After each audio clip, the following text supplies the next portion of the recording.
Okay, so I want to talk about the 5 ways to activate your higher self. Because I think that sometimes we need a little help moving to that next higher level. And that sometimes we live in this level of life where we're not completely satisfied. Have you ever gone through a day that you just weren't loving? And I want to talk about today, how do we move to higher ground? How do we do that? How do we live the best version of ourselves? So the question I want to start with this morning is, are you in service to your ego or your higher self? When you think about how you live your life, are you living from your ego or are you living from your higher self? And for most of us, that answer is yes. Yeah, for most of us, it's all of the above. Because we know that there are times when we touch that presence and power of God, when we know that we're in the flow of the divine, where everything is moving and we can just feel the presence of God moving through us. And we also know there's times when we're cranky and controlling and trying to manipulate everything all around us to get our needs met. And both of those, for most of us, live as true. And we can all, if we're honest with ourselves, think of the times in our life where we're absolutely 100% operating from our ego. Shakti Ganem said this: spirit is the essence of consciousness, the energy of the universe that creates all things. Each of us is part of that spirit, a divine entity.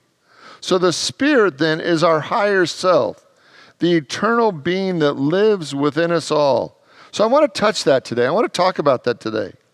And I want to see if that as a community, we can take the next step in activating our higher self. That we can let go of our ego needs long enough to step into this higher dimension of life where we're truly divine, in the divine flow and being divinely blessed. Because I see it that at this level of life, there's really 3 levels or 3 aspects that most of us live. The first one is kind of the I do level of life. And the I do level is when you're doing it all. When you're making things happen, when we're living from our ego, when we're controlling or frustrated or pushing and moving life forward, when we're at the I do level of life, we're making everything happen. And at the I do level of life, it's exhausting. It really is exhausting because you just have to keep pushing and pushing and pushing to make your life better. And over again, it's just so frustrating. It's disappointing. We're anxious. We're afraid because all we have is our own personality. All we have is our own intellect. All we have is our own drive to make life better. So we push and we push and we push. And the number one sign that you're living from this I do level of life is a high level of anxiety. And most of us do not want to feel our anxiety. So we try to shift that anxiety so we don't feel it, instead of realizing that the anxiety is a symptom of the problem. And when we can sense and experience our own anxiety, then we can make another change. We can make a change. We can make a new choice. This next level of life is when we're still in the I do phase, when we're still fully driven by our ego, but we begin to learn spiritual principles. We begin to understand spiritual principles. So we're still being driven by our ego, but now we have this whole new skill set, right? We're still trying to make it happen. We're still wanting life to be the way we want it. We're still controlling, but now we're spiritually controlling, and we feel so much more spiritual about it. I'm spiritually manipulating you. I'm not just manipulating your personality. And we feel like, oh, I've made so much progress. Look at all the spiritual principles I can use to make my life better. But the truth is, we're still operating from our ego. We're still being driven by that place of woundedness within us. And then the next level of life is what I call we do. And the we do level of life is when God and I are doing it together. And in the we do level of life, I'm not in the driver's seat anymore.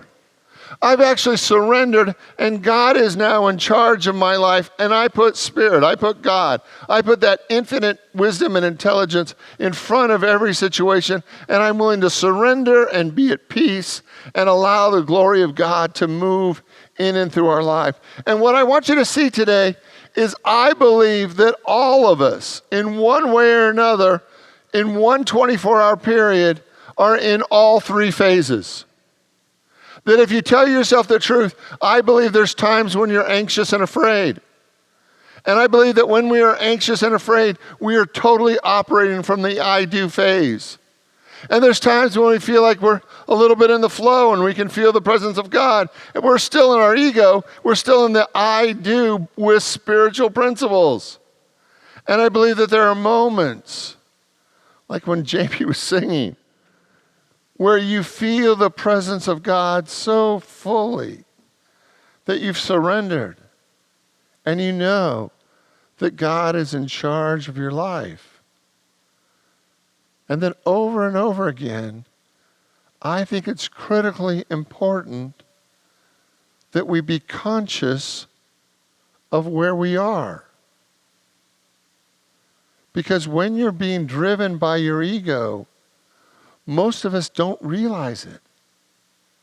Most of us are being unconsciously driven by our ego, thinking that we're being spiritual. But it's only when we can kind of slow this process down and see all the ramifications, we can truly say to ourselves, how much of my day am I spending in I do? Where I make it happen. Where I'm driven, I'm possessed, and I move forward with my life. How much of my time I do, but I'm using spiritual principles? And how much of my time am I literally in the flow of the divine? Where I'm in service to my higher self? Where God is the most important thing happening in that moment and in my life, and I'm in the flow of something so much greater than my own personality. And when we begin to see all three aspects of how we tend to show up, then we can make a conscious decision. In this place, do I really want to operate from my woundedness? Or am I willing to take a step back and really surrender my life in this situation and to allow God to be in charge and to move my life forward in ways that I couldn't even imagine now? Because the moment we surrender to God, there's a level of wisdom and power and possibilities that aren't available to our ego, that are always available to us the moment we let go. So today, I'm going to invite you to look at the places and at the times in your life where you are the most fearful and anxious. Well, Richard, no, thank you. I don't want to do that. I don't want to focus on that. I take medication so I don't have to feel that, right?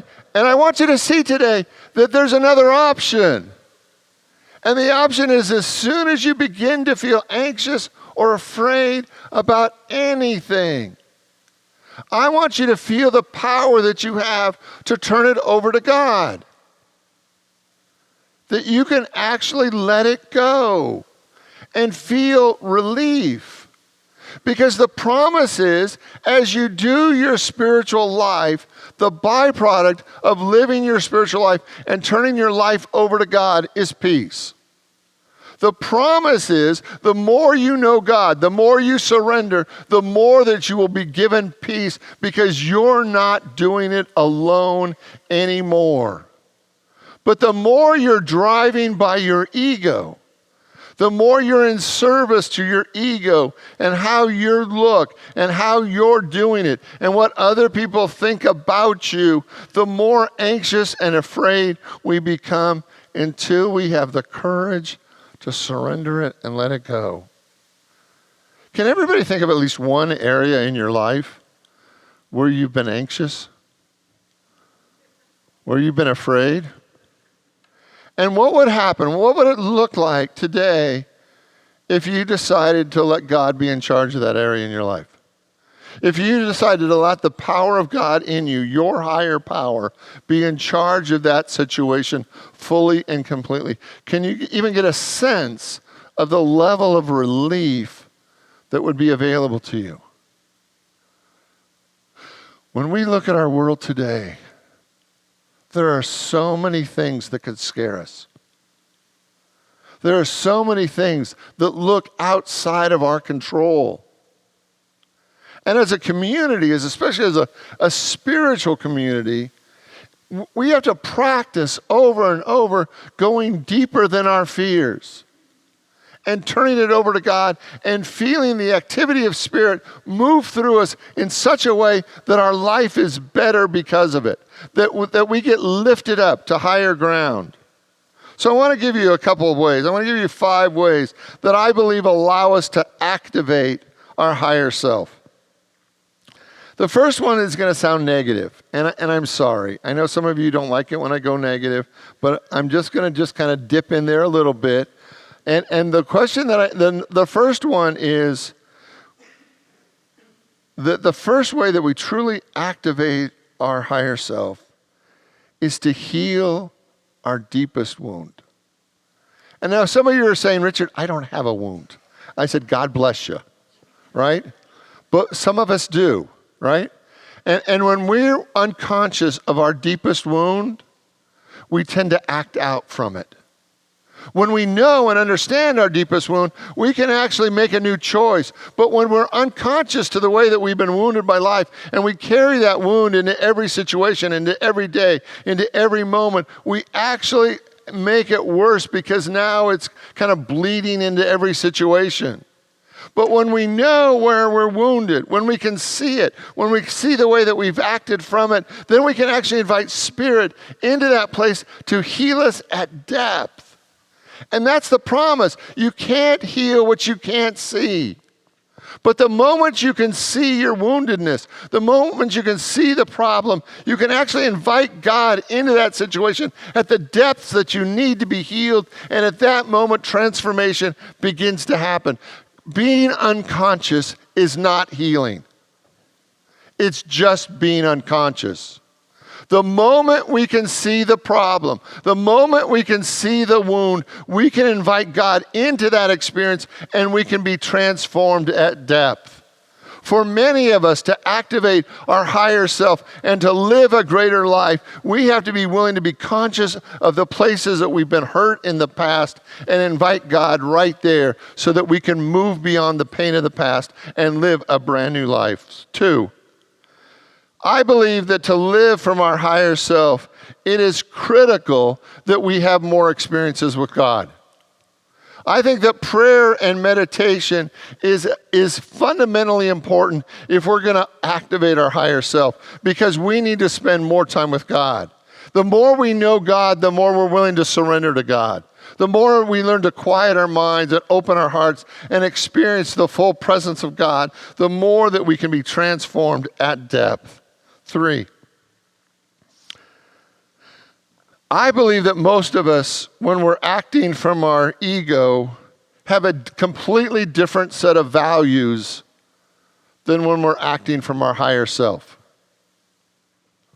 That when we're acting from our wounded self, survival, looking good, impressing people are some very important values to us. When we're acting from our higher self, our values are about love and connection, about generosity, about sharing our spirit, and we have a very different value system. And what I would like you to look at this morning is, what are your higher values? You may know your lower values. You may not be conscious of them, but you may know your lower values. I want you to be really clear about what your higher values are and come back to your higher values over and over again. That throughout each day, we need to be checking to see if we're living our higher or our lower values, because they're not the same. And our lower values often are about survival. It's about making sure we look good. But our higher values are about expressing the glory of God, about connecting to others. It's about love and generosity. Our higher values are very different from our lower values. And we actually know our higher values. We can actually choose to live a higher life. There was a time in my life when my life crashed. Some of you were there. And the values that I realized were driving my life at that point had a lot to do with survival. And as I looked at the values that I wanted for the second half of my life, I realized the values that I wanted to live were I wanted to be happy, free, and wildly in love. And I decided that those three values were going to be my higher value for the second half of my life. And I could see that the other values were based on fear. They were based on what I didn't want, not what I did want. And when we know what our higher values are, and we check in every day, am I living happy, free, and wildly in love? Am I living peace and joy? Am I living the glory of God? Or am I living the values that I'm afraid I'm going to get caught? It's a whole different world. So 3 is, as we activate our higher self, we have to actually know our higher values. 4 is fundamental. It's about a daily surrender of your ego.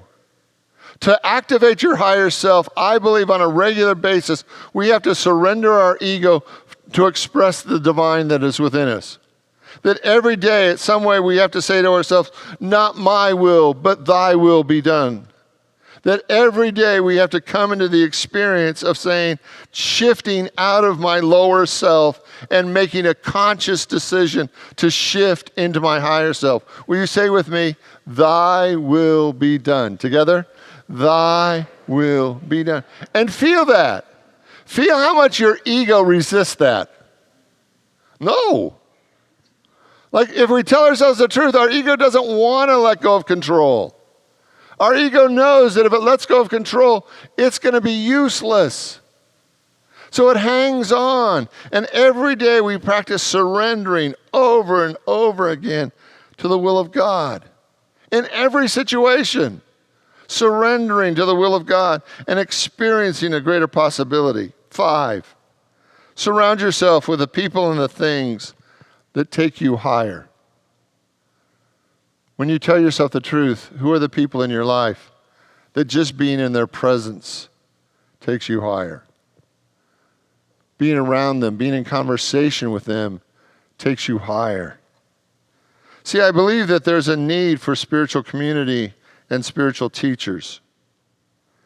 Because the spiritual communities and the spiritual teachers I've had and do have in my life absolutely take me to higher ground. That just being in their presence, I feel better. I feel more connected. I feel more connected to myself, and I feel more connected to God. That I believe that we need spiritual community. I believe that we need people around us that take us higher. And if we tell ourselves the truth, not everyone in our life is taking us higher.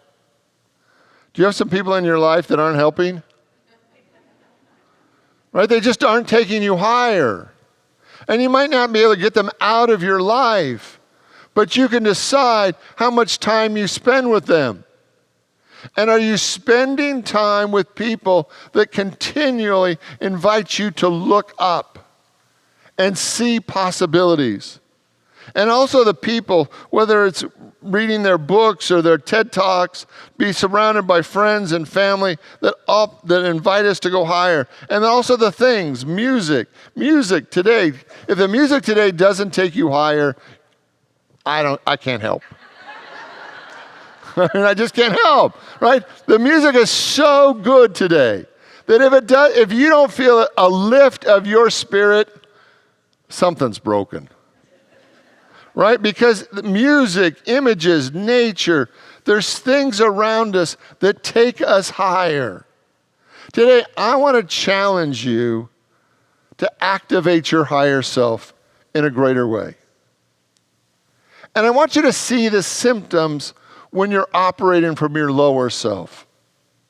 I want you to see the times when you're living in anxiety and fear, when you're worried about this or that.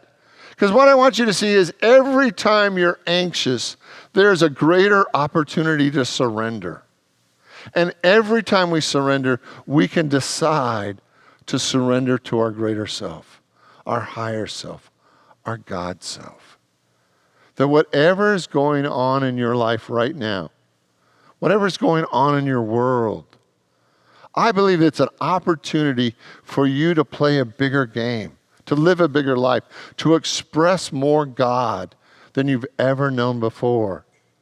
That every day we have the opportunity to check our ego, to surrender our ego, to surrender our process, and live the glory of God. Will you pray with me? I invite you to open your mind, your heart, your soul to all the God that is within you.